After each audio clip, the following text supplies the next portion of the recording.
Hi hello നമസ്കാരം. എല്ലാവർക്കും Daksha defence അക്കാദമിയുടെ ഒരു പുതിയ വീഡിയോയിലേക്ക് സ്വാഗതം. സോ നമ്മളിന്ന് ഹോം റൂൾ മൂവ്മെൻറ്റ് 1 മിനിറ്റ് കൊണ്ട് പഠിക്കാൻ പോവാണ്. സോ ചാനൽ ആദ്യമായിട്ട് കാണുന്നതല്ല ഇതുപോലുള്ള വീഡിയോസിനായി സബ്സ്ക്രൈബ് ചെയ്യാൻ മറക്കല്ലേ.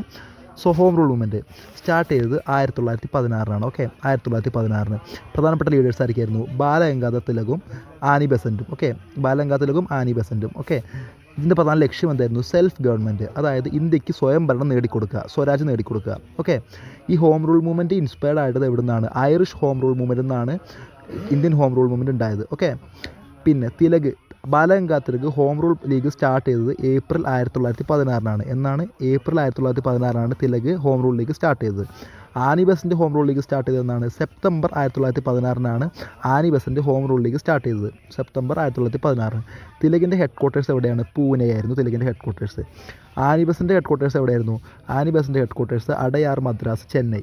അതായത് തമിഴ്നാട്ടിലുള്ള അടയാറിലായിരുന്നു ആനി ബെസൻറ്റിൻ്റെ ഹെഡ് ക്വാർട്ടേഴ്സ്. അതായത് ഹോം റൂൾ ലീഗിൻ്റെ ഫസ്റ്റ് മീറ്റിംഗ് നടന്നത് ബെൽഗാമിലായിരുന്നു. ഓക്കെ, ഇതുമായിട്ട് ബന്ധപ്പെട്ട അതായത് ഇതിൻ്റെ ലക്ഷ്യം എന്തായിരുന്നു? Tilak linked Swaraj with vernacular education. അതായത് വെർണിക്കുലർ എഡ്യൂക്കേഷൻ എന്ന് പറഞ്ഞു കഴിഞ്ഞാൽ മാതൃഭാഷയിലുള്ള പഠനം, പിന്നെ ലിംഗ്വിസ്റ്റിക് സ്റ്റേറ്റ് എന്ന് പറഞ്ഞാൽ അതേ മാതൃഭാഷയിലുള്ള സംസ്ഥാനങ്ങൾ. ഇതായിരുന്നു തിലക് ഇതുമായിട്ട് ലിങ്ക് ചെയ്തത്, ഇത് നടത്താൻ വേണ്ടി ലിങ്ക് ചെയ്തത്.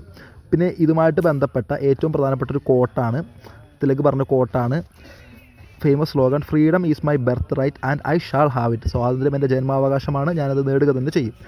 അടുത്തത്, ഇത് കാരണം increase political awareness and strengthened freedom movement. ഇത് കാരണം രാഷ്ട്രീയ ബോധം വളരുകയും ഇന്ത്യയിലുള്ള സ്വാതന്ത്ര്യ സമര പ്രവർത്തനങ്ങൾ ശക്തമാവുകയും ചെയ്തു. Okay, increase in political awareness and strengthened in freedom movement. So എല്ലാവർക്കും മനസ്സിലായി എന്ന് കരുതുന്നു. So thank you. സബ്സ്ക്രൈബ് ചെയ്യാൻ മറക്കല്ലേ.